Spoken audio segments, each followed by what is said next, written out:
Hello students, how are you? The first chapter of your economics. Today we will start the topic that how to compare different countries or states. हम लोग comparison कैसे करते हैं कि कोई country अच्छी है या बुरी है, या ये कह सकते हैं कि हमने कंट्रीज़ को 3 पार्ट में डिवाइड किया है: developed, developing and under developed.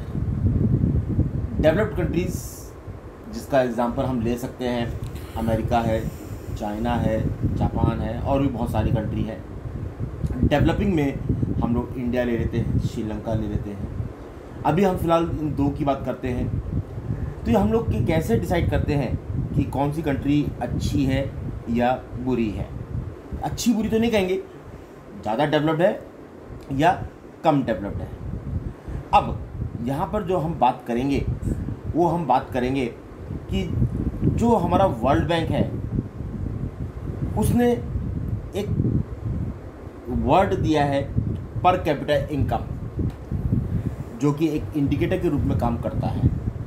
तो मैंने यहाँ पर इसको जो बोलूँगा मैं, the world bank considers only the per capita income as the indicator of the development. एक सूचक है, एक मापने का तरीका है पर कैपिटा इनकम। अब आप लोग को ये पता है या नहीं पता है, मुझे पता नहीं। अब पर कैपिटा इनकम निकलती कैसे है? पर कैपिटा इनकम को निकालने का जो तरीका होता है, जिसको हम हिंदी में कहते हैं प्रति व्यक्ति आय। क्या कहते हैं हम लोग? प्रति व्यक्ति आय, पर कैपिटा इनकम। नेशनल इनकम को, जो पूरे देश की आय होती है, उसको टोटल पॉपुलेशन से डिवाइड कर देते हैं, तब हमारी एक व्यक्ति की आय निकल करके आती है। तब हमारी एक व्यक्ति की आय निकल करके आती है, उसे हम पर कैपिटा इनकम कहते हैं। क्या कहते हैं हम लोग? पर कैपिटा इनकम कहते हैं। हर एक के गोल्स अलग अलग होते हैं। Individual seeks different goals and thus their notion of national development is also likely to be different. हर एक का तरीका अलग अलग है। To make comparison among various countries, their national income and per capita income is considered as a base point. ये हमारा एक बेस पॉइंट है, ये हमारा एक बेस पॉइंट है, ठीक है ना? पर capita income and national income, तभी हमारा निकल के आ पाएगा। अच्छा, एक चीज़ और मैं बात करना चाहूँगा। UNDP consider health education level as the per capita income of the citizens as the indicators of development, ठीक है ना? चलो, ये तो मैं समझाता हूँ। पहले आप पॉइंट्स देखिए, जो पॉइंट्स मैंने इसमें आपके लिए बनाए हैं। दैट डिफरेंट कंट्रीज और states are compared on the following parameters. Number 1, for comparing the economic condition of the country और state, their income is considered to be one of the most important attribute. The countries with higher income are generally more developed. जिनकी income high है उसको हम लोग कहते हैं बहुत ही ज़्यादा डेवलप्ड है, बहुत ही ज़्यादा डेवलप्ड है, ठीक है ना? Then the other with less income, जिनकी लेस इनकम है, जैसे भारत है वो डेवलपिंग कंट्री में आता है, जापान है, चाइना है, अमेरिका है, ये डेवलप्ड कंट्रीज में आता है, तो इनकी इनकम हाई है। The income of a country is the income of all the residents of a country. एक देश में रहने वाले सारे नागरिक की आय, वो हमारी राष्ट्रीय आय कहलाती है। Now second point, comparison is also made between पर कैपिटा इनकम, जो कि हमारी एक एवरेज इनकम है, that is the total income of the country divided by its population. अभी मैंने आपको फॉर्मूला बताया था, पर कैपिटा इनकम को निकालने का फॉर्मूला क्या है? हम नेशनल इनकम को divide by total number of population करते हैं, तब हमारी पर कैपिटा इनकम निकल के आती है। प्रति व्यक्ति आय जिसको हम कहते हैं, क्या कहते हैं? प्रति व्यक्ति आय। According to the world bank criteria, countries with per capita income of US dollar 12,616 per annum and above in 2012 are called rich countries, and those with the per capita income of US $1035 or less are called low income countries, उनको हम लोग नीचे की श्रेणी में गिनते हैं। यहाँ पर मैंने आपके लिए पॉइंट बनाया है that in world development report, जो WDR है, आपको मैं बता दूं, WDR शॉर्ट फॉर्म है WDR, इसका पूरा नाम क्या है, वर्ल्ड डेवलपमेंट रिपोर्ट 2016 में जो आई थी वर्ल्ड बैंक के द्वारा, उसमें क्लासिफिकेशन किया है। देखिए, पहला है countries with per capita income $12,236 per annum and above in 2016 are called rich countries. Number 2, the countries with per capita income of $1,005 per annum or less are called low income countries. In 2016, India's per capita income was $1840 per annum, जो कि बहुत ही कम है, अब एक चीज़ हम बात करते हैं कि पर कैपिटा इनकम जो है उसमें कंपैरिजन कैसे कर सकते हैं। भाई एक बात बताओ कि पर capita income gives a better comparison, ये तो आपको पता है। आपके आसपास इतने सारे लोग रहते हैं, पड़ोसी रहते हैं, आप देख सकते हो किसका लिविंग कंडीशन कैसा है, हमारा लिविंग कंडीशन कैसा है। हमारा मतलब अपने आप से तुलना करके देखिए, आसपास के 4-5 घर ले लीजिए, हर एक का लिविंग कंडीशन आपको पता चल जाएगा। उनके लिविंग कंडीशन से आप बता सकते हो किसकी पर कैपिटा इनकम अच्छी है। यहाँ पर एक बात मैं छोटी सी कहना चाहूँगा कि अमेरिका में गाड़ी का ना होना पुअर कहलाता है वो व्यक्ति, और इंडिया में गाड़ी का होना एक लग्जरी के रूप में गिना जाता है। किसके रूप में गिना जाता है? लग्जरी के रूप में गिना जाता है। यहाँ पर हम लोग गाड़ी अगर किसी के घर में है तो हम बोलते हैं वो लग्जरी आइटम है, गाड़ी होनी चाहिए, ये ना। ये छोटी छोटी बातें हैं जिसको हम लोग कंपेयर करते हैं। एक छोटा सा एग्जांपल और देख लेते हैं। क्लास में different criteria is use to choose a sports team. अगर हमको कोई स्पोर्ट्स टीम बनानी है उसका तरीका अलग है, डिबेट टीम बनानी है उसका तरीका अलग है, म्यूजिक टीम बनानी है उसका तरीका अलग है, या कोई पिकनिक ऑर्गेनाइज करानी है उसकी टीम अलग है। Similarly for comparing two countries और state we compare various characteristics. हमको विभिन्न प्रकार की कैरेक्टरिस्टिक्स देखनी पड़ती है। The USA, the UK and Japan are developed countries. ये क्या है? डेवलप्ड कंट्रीज हैं। इसमें चाइना भी ले सकते हैं आप, ठीक है ना। Whereas Bangladesh, Bhutan, Sri Lanka are developing countries. ये क्या है? Developing countries. Economic development of a country is measured on the basis of its national income as per capita income. हम पर कैपिटा इनकम के आधार पर भी इनको डिवाइड कर सकते हैं। पर कैपिटा इनकम के आधार पर भी हम इनको डिवाइड कर सकते हैं, ठीक है ना। अच्छा, दूसरी बात, पर कैपिटा इनकम अगर हाई है तो लाइफ एक्सपेक्टेंसी भी होगी, लिटरेसी रेट भी होगी, अच्छी होगी। लिटरेसी रेट 15 साल से ऊपर के लोगों की लिटरेसी रेट जो हम कह सकते हैं वो अच्छी होगी, लिविंग कंडीशन उनका अच्छा होगा, ठीक है ना। तो वर्ल्ड बैंक ने इसको PCI को कंसीडर किया था as a important indicator for the development of a country, अगर हम भारत की बात करते हैं, PCI of India, per capita income of India जो है 1950-51 में की बात करते हैं तो उसमें 255 रुपये पर एनम, 255 पर एनम पर पर्सन था, जो अब बढ़कर के 16,500 2000 में हो गया। 16,500 2000 में हो गया। ये डाटा मैंने लिखा नहीं है, लेकिन आपको वर्बली बता रहा हूँ, मैं आपको ये बात वर्बली बता रहा हूँ। वर्ल्ड बैंक के अलावा जो दूसरी ऑर्गेनाइजेशन है वो है UNDP। कौन सी है? UNDP, United Nation Development Program. एक बार ध्यान से सुनिए, UNDP का फुल फॉर्म क्या है? यूनाइटेड नेशन डेवलपमेंट प्रोग्राम, ठीक है ना, जो कि पब्लिश करता है HDR। क्या पब्लिश करता है? HDR, human development report. इस रिपोर्ट के अनुसार यहाँ पर सिर्फ PCI को किसी कंट्री का डेवलपमेंट का आधार नहीं बनाया जा सकता। PCI को किसी कंट्री के डेवलपमेंट का आधार नहीं बनाया सकता है। यहाँ पर PCI जो है वो तो है ही, इसके अलावा एजुकेशन हुआ, हेल्थ स्टेटस हुआ, ये सारी चीज़ें भी डेवलपमेंट का इंडिकेटर के रूप में गिनी जाती हैं, डेवलपमेंट के रूप में गिनी जाती हैं। एक छोटा सा एग्जांपल और लेकर के चलते हैं। आपने 4th क्लास स्टाफ देखा होगा, सैलरी कम है लेकिन शाम के समय जब मार्केट में निकलते हैं तो अच्छे कपड़े पहन करके निकलते हैं, बाइक उनके पास होती है।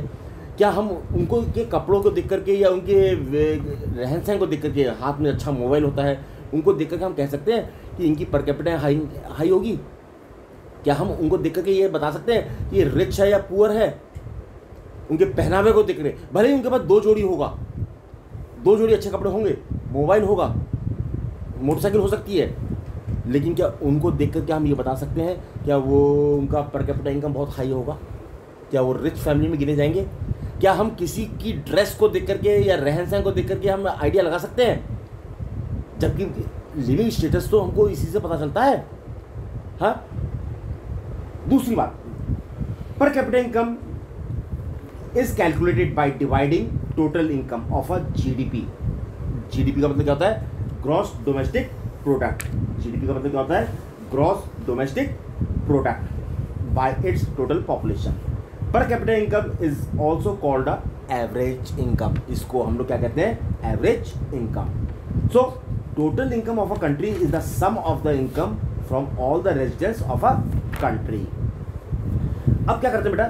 The comparison based on the national income doesn't provide clear idea. हमको क्लियर आइडिया नहीं देता about the development of a country because the population of a country varies. Countries की population varies करती रहती है। The rich countries except countries of the Middle East and some small countries are also called developed countries, whereas lower income countries are called underdeveloped countries. वो क्या कहलाती है?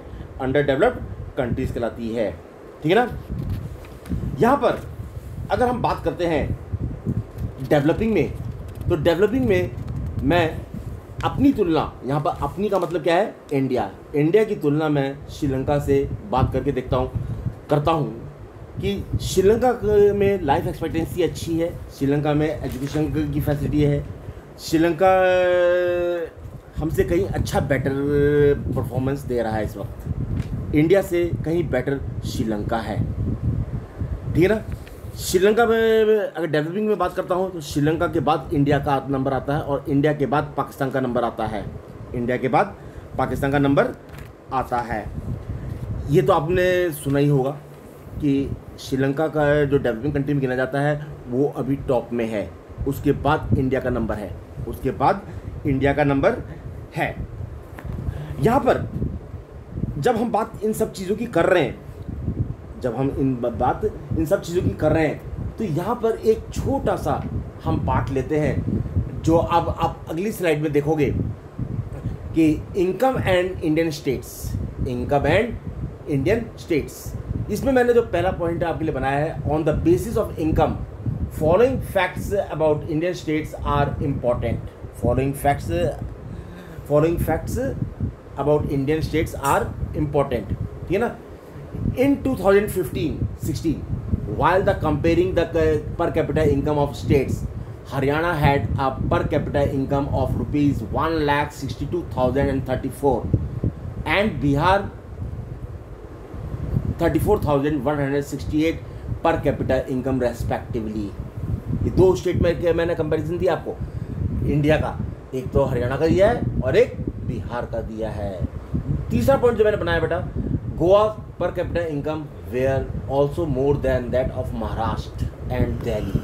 गोवा का भी पर कैपिटा इनकम महाराष्ट्र और दिल्ली से अच्छी है, which made Goa the most developed and Bihar the least developed।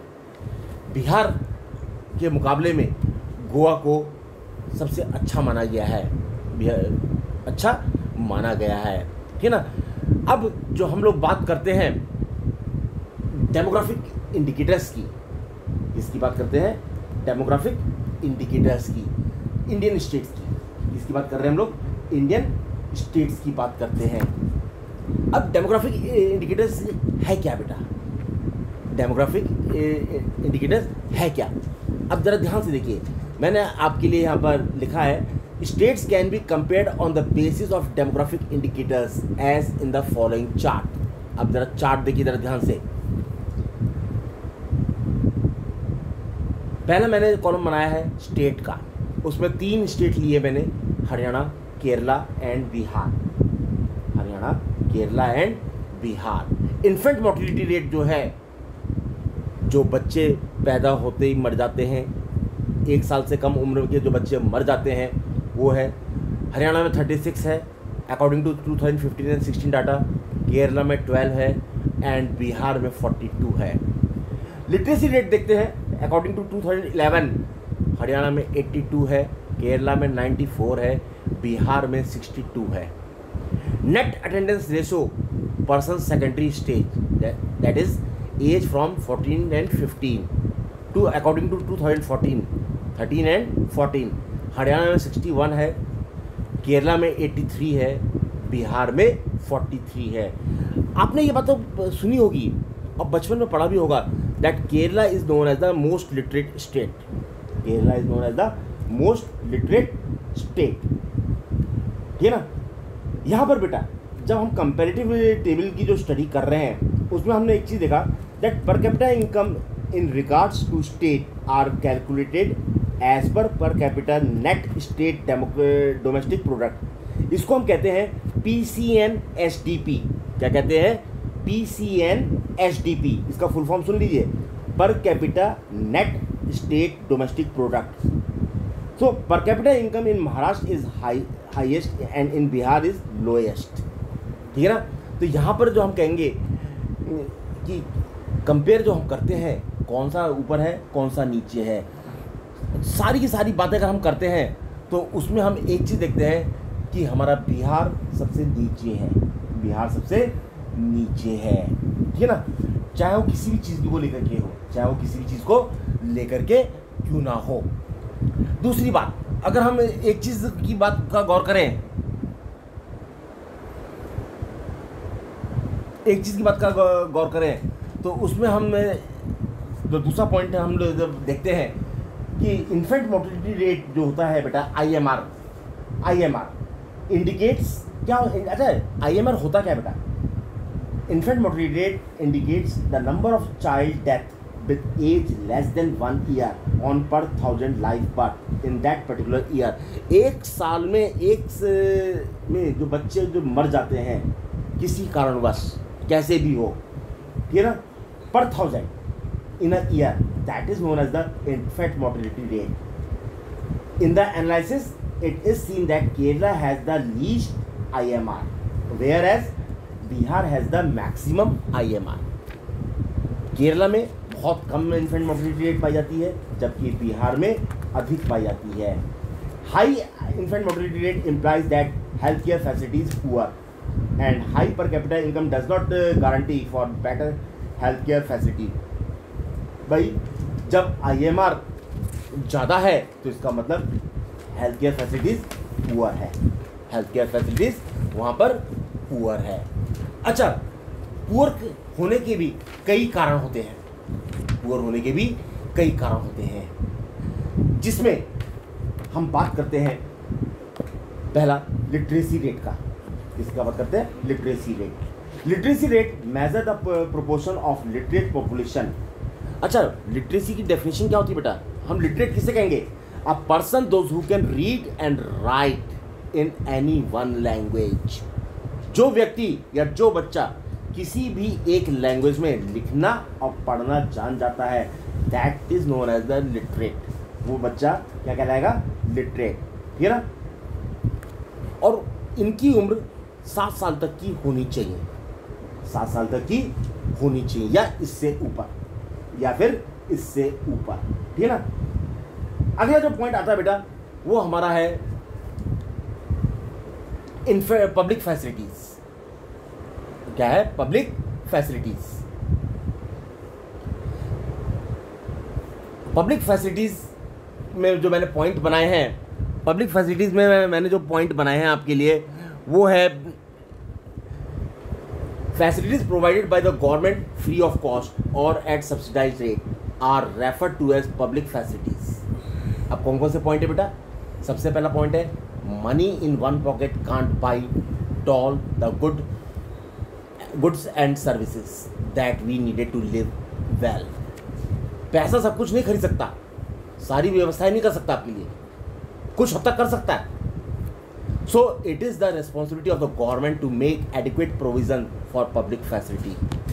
जब तक गवर्नमेंट आपकी मदद नहीं करेगी तब तक आप कुछ नहीं कर सकते। दूसरा पॉइंट है बेटा, income is not completely an adequate indicator of material goods and services that citizens are able to use. Some services should be provided by the government. कुछ ऐसी व्यवस्थाएं होती हैं जो गवर्नमेंट को प्रोवाइड करनी होती है। For example, money can't buy a pollution free environment और ensure that one's get unadulterated medicine.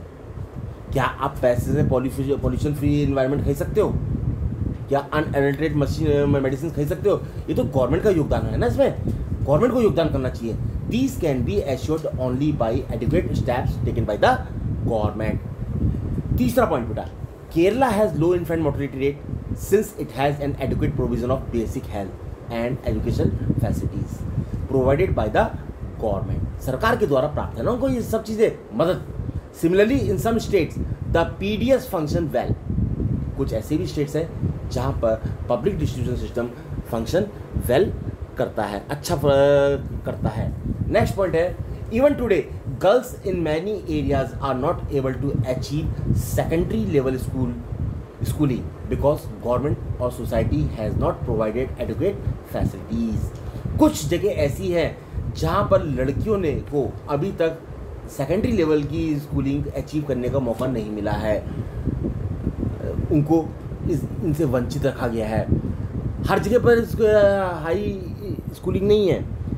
8th तक तो स्कूल मिल जाएगा, 10th तक मिल जाएगा, लेकिन 10th के बाद उनको फिर शहर की तरफ भागना पड़ता है। ये प्रोवाइड हर जगह पर नहीं हो पाया है, काफ़ी जगह पर हो चुका है, लेकिन अभी भी कुछ एरिया ऐसे हैं जहाँ पर ये फैसिलिटीज़ प्रोवाइड नहीं कराई गई है। तो बेटा आज के लिए इतना ही। हम अगली वीडियो में बात करेंगे ह्यूमन डेवलपमेंट इंडेक्स का। Thank you.